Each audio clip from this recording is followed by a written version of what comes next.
Hello बच्चों, कैसे हो। उम्मीद करता हूँ कि आप स्वस्थ होंगे, मस्त होंगे और अपनी पढ़ाई में व्यस्त होंगे।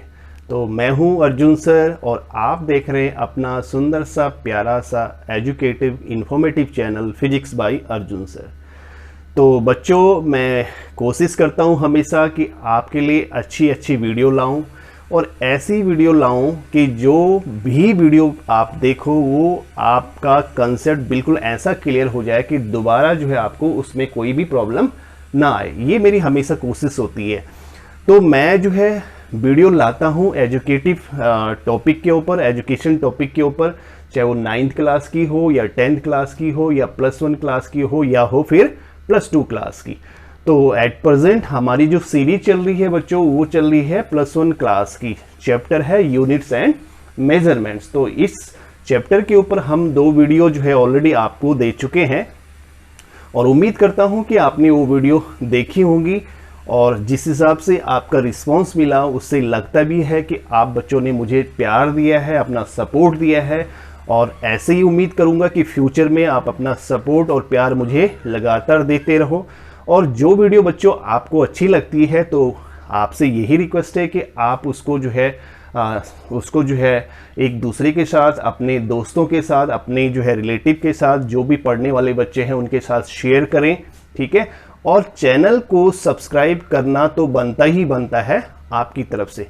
तो चलो आज हम जो है इसी सीरीज की जो है तीसरी वीडियो के ऊपर आते हैं और टॉपिक रहेगा हमारा बच्चों क्या कि डायमेंशंस की हम बात करें। तो सबसे पहले हम बात करेंगे 7 डायमेंशंस ऑफ द वर्ल्ड और फिर हम बात करेंगे कि किसी फिजिकल क्वांटिटी की डायमेंशंस क्या होती हैं, डायमेंशनल फॉर्मूला क्या होता है और डायमेंशनल इक्वेशन क्या होती हैं। तो ये चीजें हम इस पर डिस्कस करने वाले हैं आज के टॉपिक में।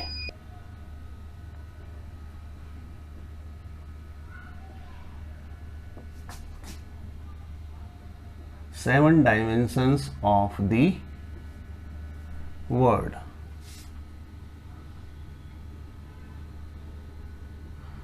तो बच्चों, सबसे पहले इस टॉपिक पे होने वाला है हमारा ये टॉपिक, यानी हम बात करेंगे 7 डायमेंशंस ऑफ द वर्ल्ड किनको हम बोलते हैं, ठीक है। तो इतना तो हमें पता है कि देखो ऑल डिराइव यूनिट्स की हम बहुत अच्छी तरह जो है पहले जो है इसको एक्सप्लेन कर चुके हैं। सबसे पहली जो वीडियो आपने देखी होगी उसमें मैं डिराइव्ड यूनिट्स को अच्छी तरह एक्सप्लेन कर चुका हूं कि यानी जो फंडामेंटल यूनिट से मिलती है उनको हम डिराइव यूनिट्स कहते हैं, ठीक है। तो ऑल द डिराइव यूनिट्स हम बात करेंगे, all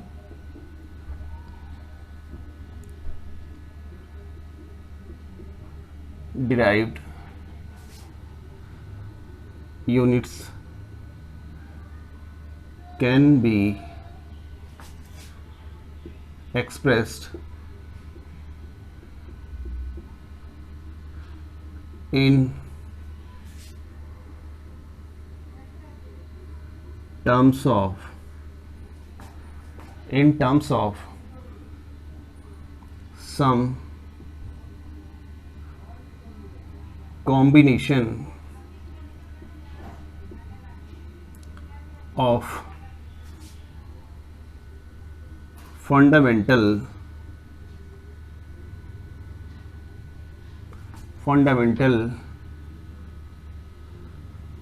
quantities.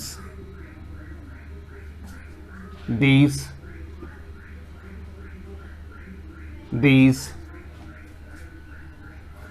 quantities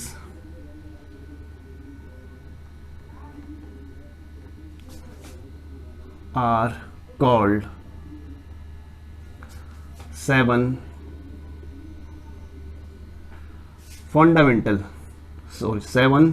dimensions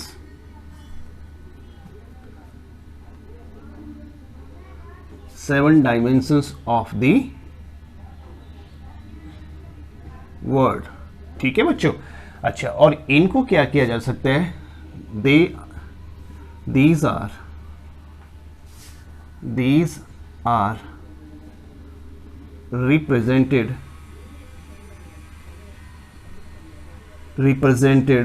by square bracket,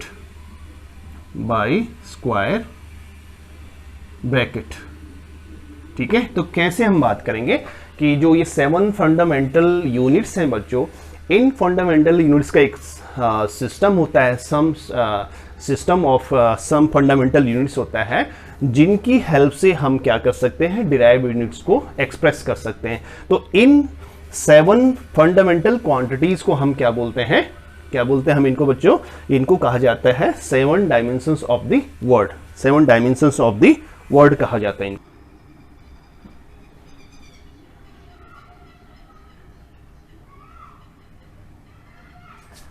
5, 6 and 7।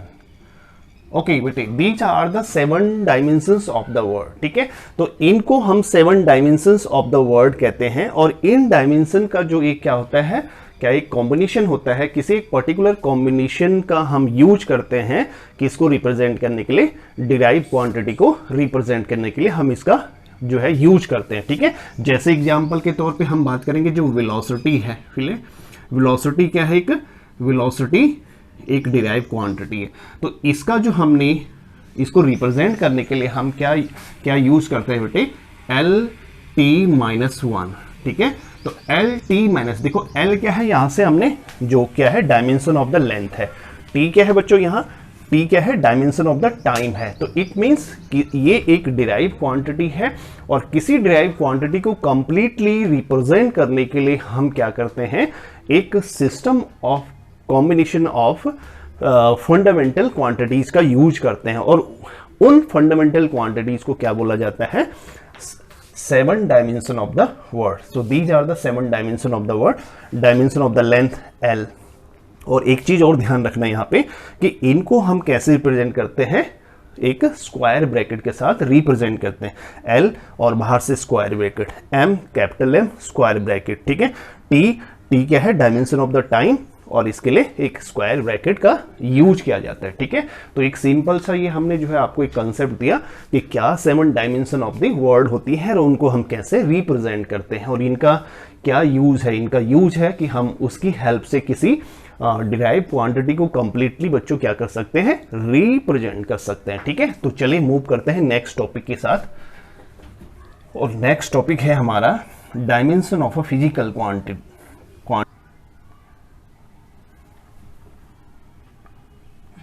Dimensions of a physical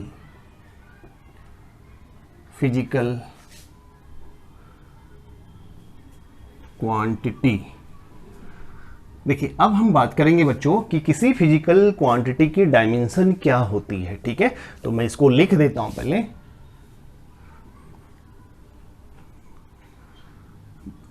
all the powers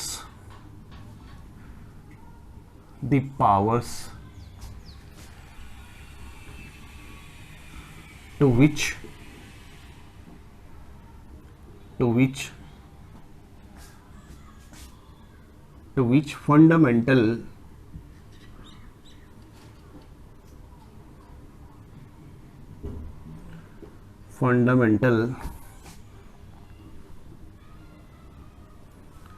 quantities must be raised to represent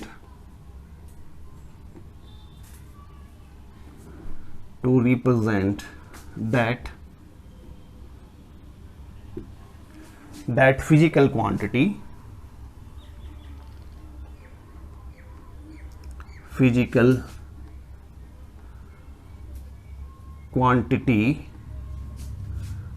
are called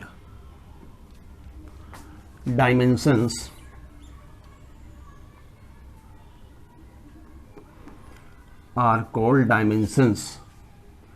of that physical quantity।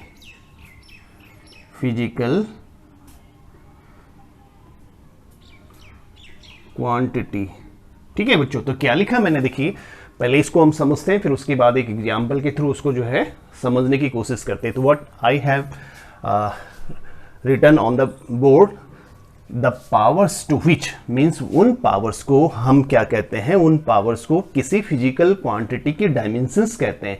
यानी उन powers को, या हम बोलते हैं उन एक्सपोनेंट्स को जो है हम उस फिजिकल क्वांटिटी की डायमेंशंस बोलते हैं। किनको?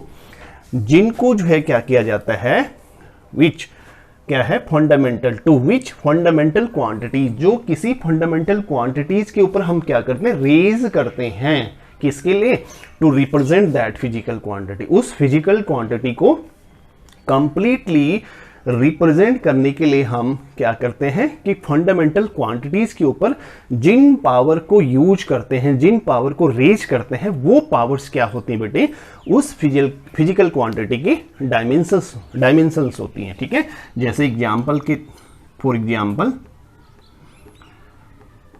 एग्जांपल अगर हम बात करेंगे, चलो हम यहां पर ले लेते हैं, जैसे फोर्स की हम बात करेंगे। ठीक है ना, तो फोर्स क्या है बच्चों, एक फिजिकल क्वांटिटी है। फोर्स क्या है, एक फिजिकल क्वांटिटी है। ठीक है, तो फिजिकल क्वांटिटी की अगर मैं डायमेंशन लिखूं तो इसका डायमेंशनल फॉर्मूला है, इसका डायमेंशनल फॉर्मूला अभी हम बात करेंगे। डायमेंशनल फॉर्मूला क्या होता है,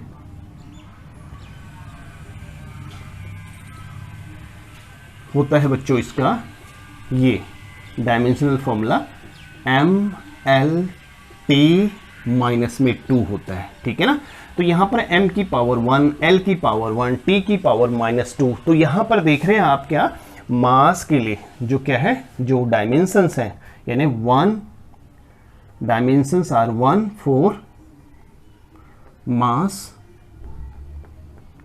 and 1 for length and -2 for time are the dimensions of force। ठीक है, तो आई होप आपको इस एग्जाम्पल से क्लियर हो गया होगा कि हम जो ये पावर्स हैं बच्चों, इन पावर्स को हम डायमेंशंस बोलते हैं। और ये पावर जो क्या है कि जो फिजिकल क्वांटिटीज के ऊपर हम क्या करते हैं, रेज करते हैं, क्या करने के लिए, उस पर्टिकुलर फिजिकल क्वांटिटी को कंप्लीटली रिप्रेजेंट करने के लिए। ठीक है ना, तो इन डायमेंशंस को, यानी इन पावर्स को, यानी इन एक्सपोनेंट्स को हम क्या बोलते हैं, उस फिजिकल क्वांटिटी। यहां पर फिजिकल क्वांटिटी हम किसकी बात कर रहे हैं, फोर्स की बात कर रहे हैं।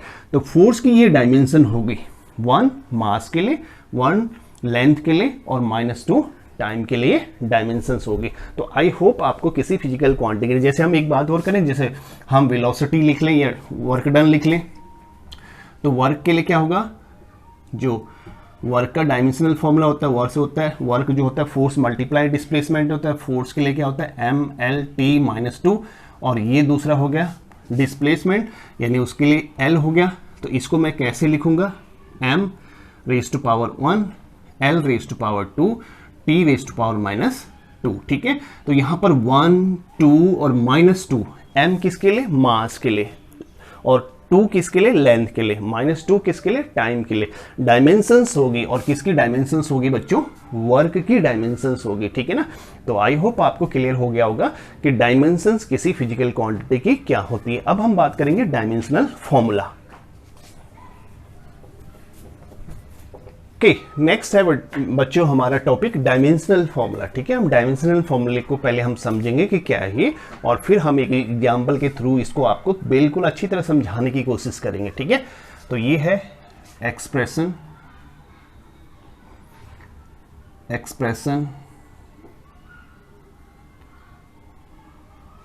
which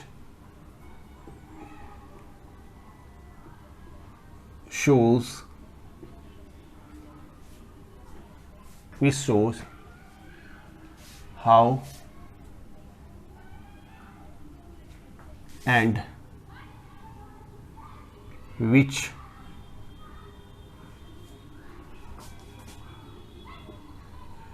fundamental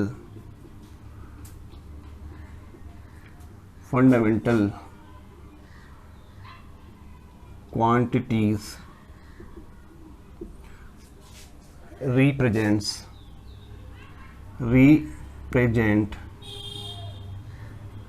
the dimensions of that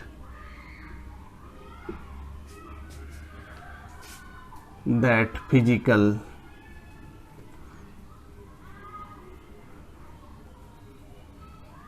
quantity. ठीक है ना।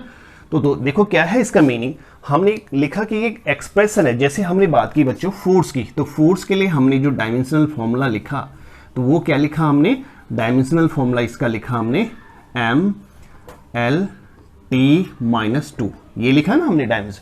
तो ये क्या है, ये पूरा जो हमने कंप्लीट लिखा है ये एक डायमेंशनल फॉर्मूला हो गया।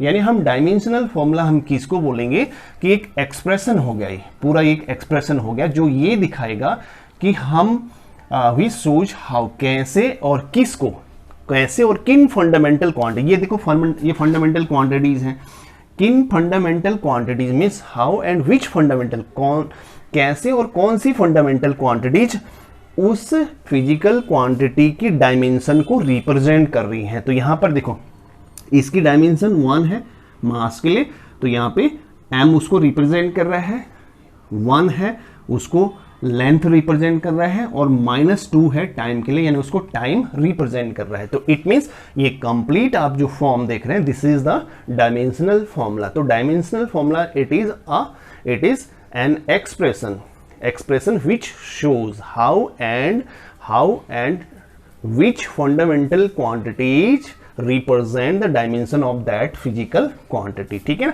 सिमिलरली अगर हमने बात की थी वर्क की, तो देखिए वर्क के लिए हमने क्या लिखा, डायमेंशनल फॉर्मूला क्या हो जाता है mL2 और T-2। तो यानी कि यहाँ पर जो वर्क की डायमेंशन है बच्चों, ये कंप्लीट, एक तो ये कंप्लीट पूरा जो एक्सप्रेशन है ये डायमेंशनल फॉर्मूला हो गया। ठीक है। और यहाँ पर आप क्या देख रहे हैं कि जो 1 है उसको मास रिप्रेजेंट कर रहा है, और L है जो उसको जो फंडामेंटल क्वांटिटी है लेंथ की वो उसको रिप्रेजेंट कर रहा है, और -2 को टाइम जो फंडामेंटल क्वांटिटी वो उसको रिप्रेजेंट कर रहा है। तो ये क्या हो गया, these are the dimensional formula. ठीक है। अब हम बात करेंगे डायमेंशनल इक्वेशन की। ठीक है। तो डायमेंशनल इक्वेशन क्या होता है बच्चों, डायमेंशनल इक्वेशन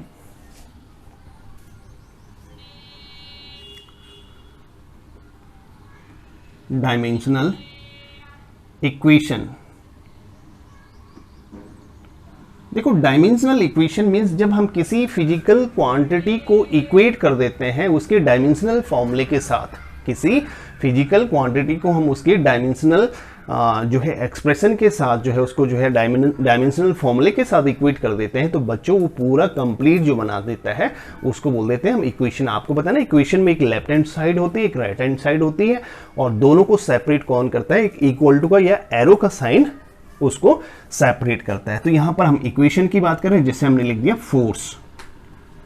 ठीक है, फोर्स इसको इक्वेट कर दिया इसके डायमेंशनल फॉर्मूले के साथ, m1 L1 T-2। तो this is the dimensional equation. ठीक है। तो here what we have done, the physical quantity is equated with its dimensional formula. ठीक है। तो that complete form is known as a dimensional equation, हम उसको बोलते हैं डायमेंशनल इक्वेशन। तो आई होप आपको ये सब क्लियर हो गया होगा कि 7 डायमेंशन क्या है ऑफ द वर्ल्ड, और किसी पर्टिकुलर फिजिकल क्वांटिटी की डायमेंशंस क्या होती हैं। तो जो बच्चे फिजिकल क्वांटिटी की जो डायमेंशन होती हैं वो पावर्स होती हैं। कौन सी पावर्स, जो हम किसी फिजिकल क्वांटिटी के ऊपर जो हमें रेज करना पड़ता है उस फिजिकल क्वांटिटी को हमें रिप्रेजेंट करने के लिए। जैसे हम फोर्स की हम बात करेंगे, तो ये जो सारी पावर्स हैं, ये सारी पावर्स हैं जिनको हम फिजिकल क्वांटिटीज के ऊपर रेज कर रहे हैं, इसको रिप्रेजेंट करने के लिए, तो ये पावर्स क्या हो जाएंगी, इसकी डायमेंशंस हो जाएंगी। और डायमेंशनल फॉर्मूला क्या होता है, एक एक्सप्रेशन, एक कंप्लीट एक्सप्रेशन हो गया। ठीक है ना, जो क्या दिखाएगा, which shows how and which fundamental quantities represent the dimension of that physical quantity. ठीक है। और डायमेंशनल इक्वेशन क्या हो गया, अगर हमने उस फिजिकल क्वांटिटी को किसके साथ क्या कर दिया, इक्वेट, उसके डायमेंशनल फॉर्मूले के साथ इक्वेट कर दिया, तो उसको बोलते हैं डायमेंशनल इक्वेशन। ठीक है। तो अब बात आती है कि इस तरह से हम बहुत सारी फिजिकल क्वांटिटी की क्या लिख सकते हैं, डायमेंशंस लिख सकते हैं। ठीक है, तो कुछ एग्जांपल हम लेते हैं इसमें और फिर उनको समझने की कोशिश करते हैं। चलिए नेक्स्ट देखते हैं हम। ओके, नेक्स्ट बच्चों हम डिस्कस करेंगे कि कुछ फिजिकल क्वांटिटीज को हम लेंगे और उनके हम डायमेंशनल फॉर्मूले को लिखेंगे भी, कैसे हम डायमेंशनल फॉर्मूला लिख सकते हैं। ठीक है, जैसे एग्जांपल के तौर पे हमने लिया है प्रेशर। प्रेशर का देखो, किसी भी फिजिकल क्वांटिटी की हमने डायमेंशंस लिखनी है तो पहले तो हमें उसका फॉर्मूला पता होना चाहिए। ठीक है, तो ये हो गया प्रेशर। प्रेशर इक्वल टू होता है फोर्स बाय में एरिया। ठीक है, और फोर्स को क्या लिख सकते हैं हम, फोर्स को लिख सकते हैं मास इंटू एक्सेलरेशन लिखते हैं बेटे। ठीक है, mass into acceleration, mass into acceleration हो गया बच्चों। ओके, एंड एरिया क्या हो गया, length into breadth. Okay, length into breadth हो गया, एल इंटू वी हो गया। ओके, चलो अब इसके हम डायमेंशनल फॉर्मूला लिखना है। मास के लिए हमने क्या बोला था कि क्या लिखते हैं, कैपिटल एम लिखते हैं, कैपिटल एम लिखा हमने। ठीक है, ओके, उसके बाद हमने लिखा कैपिटल एम लिख दिया। ठीक है, उसके बाद हम एक्सेलरेशन के लिए क्या लिखेंगे, तो एक्सेलरेशन क्या होता है बेटा, rate of change of velocity. तो rate of change of velocity अगर वी बाई में हम टी लिखते हैं, rate of change of velocity यानी वी माइनस यू बाई में टी हो गया, तो वेलोसिटी के लिए लिख देते हैं हम क्या, डिस्प्लेसमेंट बाई में क्या होता है, टाइम। तो डिस्प्लेसमेंट के लिए लेंथ हो गया और टाइम नीचे आएगा तो उसको हम ऊपर ले गए, यानी एल टी माइनस वन हो गया वेलोसिटी का। अब क्या है, मैं बात कर रहा हूँ एक्सेलरेशन की, तो नीचे टाइम भी है, तो टाइम को क्या लिखूंगा मैं, फिर अगेन टी, तो यानी ये हो जाएगा बच्चों एल और टी नीचे है, इसको हम ऊपर ले गए तो इसकी पावर भी माइनस होगी, तो ये क्या हो गया बच्चों, एल टी माइनस में 2। यानी ए की जो आगे से हम क्या लिखेंगे, डायमेंशनल फॉर्मूला लिखेंगे, वो क्या होगा, एल टी माइनस 2 होगा। क्या होगा बच्चों, एल टी माइनस 2 होगा। ठीक है, तो चलो मैं इसको यहां पर लिख देता हूं। तो ये हो गया एम एल टी माइनस में 2 हो गया। अच्छा, ये हमने लिख दिया दोनों का। अब नीचे क्या, लेंथ, लेंथ के लिए भी एल और ब्रेथ के लिए भी एल, यानी ये हो गया बच्चों एल इंटू एल। ठीक है, ओके, अब इसको आगे हम लिखेंगे तो क्या हो जाएगा बच्चों, एल, एल की पावर कितनी हो जाएगी, एल रेज टू पावर 2 हो जाएगा, इसको ऊपर ले गए तो ये हो जाएगा, देखो एम तो एम रहेगा और एल की पावर 1 और 1 2 एक ऊपर गया, तो यहाँ से तो चलो पहले ये कैंसिल हो गया, तो ये ऊपर गया तो -1 और टी रेज टू पावर -2, यानी कि ये किसकी डायमेंशंस होगी, ये किसका डायमेंशनल फॉर्मूला हो गया, ये हो गया प्रेशर का। ठीक है, तो इस तरह से हम क्या लिख सकते हैं, प्रेशर का हमने डायमेंशनल फॉर्मूला लिखा। अब हम स्ट्रेन की बात करेंगे। देखो ये फॉर्मूले आपके सिलेबस में आगे आते रहेंगे। तो स्ट्रेन क्या होता है, चेंज इन डायमेंशन बाय में original dimension, change in dimension by में ओरिजिनल डायमेंशन। नेक्स्ट है स्ट्रेन। स्ट्रेन का होगा चेंज इन डायमेंशन बाय में ओरिजिनल डायमेंशन। डायमेंशन हम ये ले सकते हैं कि length by change in length by में ओरिजिनल लेंथ। तो इसको लिखा हमने, देखो लेंथ के लिए क्या लिखेंगे, एल। ओके, ठीक है, और नीचे क्या आ गया आपका, चेंज इन लेंथ भी क्या हो गया, एल। ठीक है, तो ये हो गया एल, यानी लेंथ की यूनिट क्या होगी, एल होगी। कैपिटल एल से हम उसको रिप्रेजेंट करेंगे। ठीक है ना, तो यहाँ एल से एल कैंसिल हो गया, तो यानी कि इसकी क्या होगी, no unit, sorry no dimensional formula हम बोलेंगे, नो यूनिट बोल दे कोई बात नहीं, नो यूनिट, जिसकी यूनिट नहीं है उसका कोई डायमेंशनल फॉर्मूला नहीं है। ठीक है ना, अब बात करेंगे हम स्ट्रेस का। स्ट्रेस क्या है, फोर्स बाय में एरिया। तो फोर्स बाय में एरिया ऑलरेडी हम प्रेशर के लिए भी कर चुके हैं, तो जो स्ट्रेस का होगा वही प्रेशर का होगा। तो स्ट्रेस का हमारे पास प्रेशर का क्या आया था, देखो फोर्स का हमने लिख दिया था एम एल टी माइनस में 2 और बाय में एल की रेज टू पावर 2। ठीक है, एरिया के लिए एल इंटू एल यानी लेंथ इंटू ब्रेथ। ओके, अब इससे इसकी एक पावर कैंसिल होगी, तो ये रहेगा आपके पास M raise to power 1 L raise to power -1 T raise to power -2। ये हो गया बच्चों किसका डायमेंशनल फॉर्मूला, किसके लिए, स्ट्रेस के लिए। यानी स्ट्रेस और जो प्रेशर है दोनों का डायमेंशनल फॉर्मूला सेम होता है। ओके, अब बात आती है ग्रेविटेशनल कांस्टेंट की। देखो ग्रेविटेशनल कांस्टेंट के लिए फॉर्मूला ये होता है ना, ये होता है F equal to G m1 m2 by में r², यानी mass of product of the mass of two bodies into square of the distance between them. ये हो गया, तो यहां से अगर हम इसके लिए फॉर्मूला बनाते हैं तो ये क्या हो गया, यहाँ क्रॉस मल्टीप्लाई हो गया और m1 m2 क्या आ गया, डिवाइड में।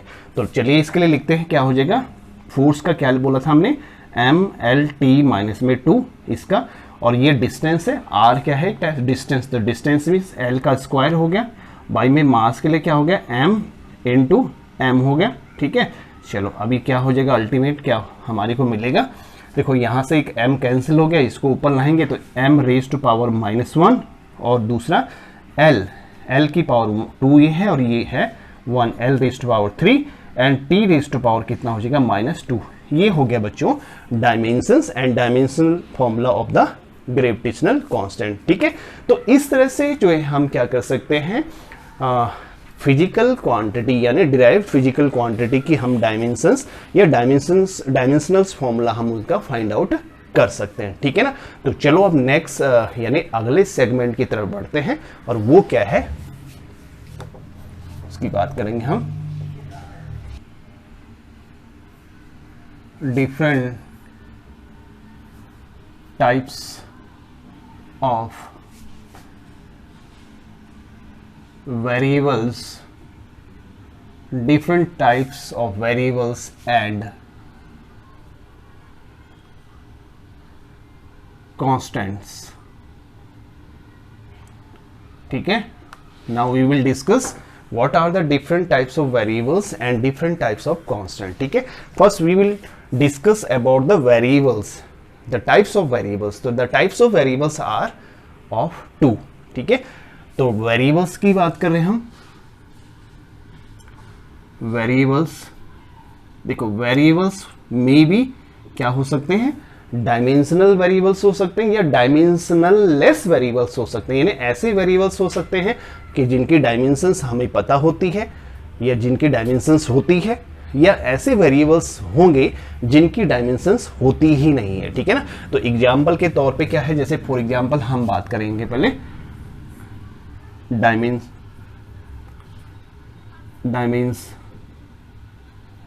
Dimensional variables.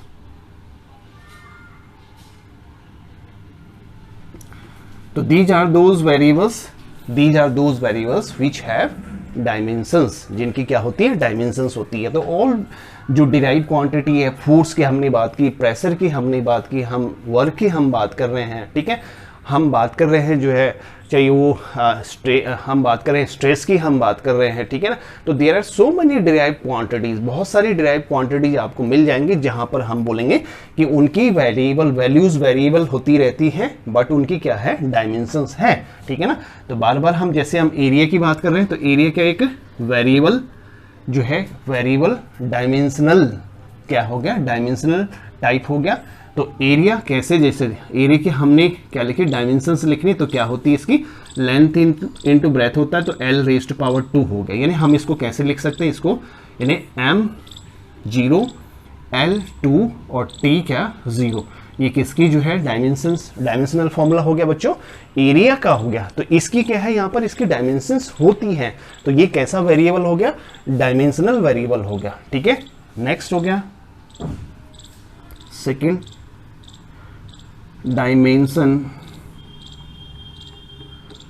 Dimensionless variables. तो कुछ ऐसे वेरिएबल्स होते हैं, क्या बहुत सारे होते हैं, जैसे अभी हमने स्ट्रेन की बात की, ठीक है, स्ट्रेन की हमने बात की। तो स्ट्रेन क्या होता है, चेंज इन लेंथ बाई में ओरिजिनल लेंथ होता है। तो यहाँ पर लेंथ की जो डायमेंशन क्या हो गया L, और यहाँ पर इसकी L हो गया। तो L क्या हो गया, L क्या हो गया, अभी इसको हमने कैंसिल कर दिया, यानी इसको हम लिख देंगे नो डायमेंशंस, ठीक है। तो यहाँ पर आपने देखा कि ये कैसा वेरिएबल्स है, एक ऐसा वेरिएबल्स है जिसकी कोई डायमेंशंस नहीं होती है, ठीक है। अब हम बात करेंगे कांस्टेंट्स की, क्या करेंगे, कांस्टेंट्स की। कांस्टेंट्स यानी इनकी वैल्यू कांस्टेंट रहती है, बट इनमें से भी दो टाइप के होंगे कि कुछ कांस्टेंट ऐसे होंगे जिनकी जो है डायमेंशंस होती है और कुछ ऐसे होंगे जिनकी डायमेंशंस नहीं होती। पहले हम बोलेंगे डायमेंशनल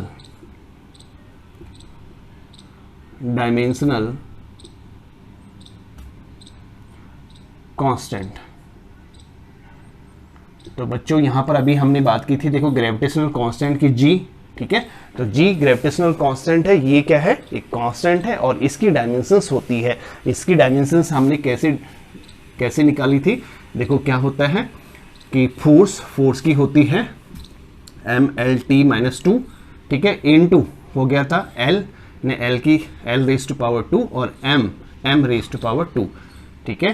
तो अल्टीमेट इसकी क्या होगी डायमेंशंस बच्चों, इसकी होगी, यहाँ से एक पावर इसकी कैंसिल होगी यहाँ, ठीक है। तो M यहाँ ऊपर जाएगा तो -1, L3 और T माइनस में 2, यानी कि एक ऐसा कांस्टेंट है जो क्या है, जिसकी डायमेंशंस होती हैं। क्या ऐसे भी कांस्टेंट होते हैं बच्चों जिनकी वैल्यू तो कांस्टेंट रहेगी बट उनकी डायमेंशंस नहीं होती है? यस होते हैं बच्चों। तो वो कौन से होते हैं, यानी dimensional less constant, dimension less constant. तो जैसे हम बात करेंगे पाई क्या है बच्चों, पाई की वैल्यू आपको पता है कि ऑलवेज कांस्टेंट रहेगी, ठीक है, कांस्टेंट रहेगी, बट इसकी कोई क्या है, नो डायमेंशन,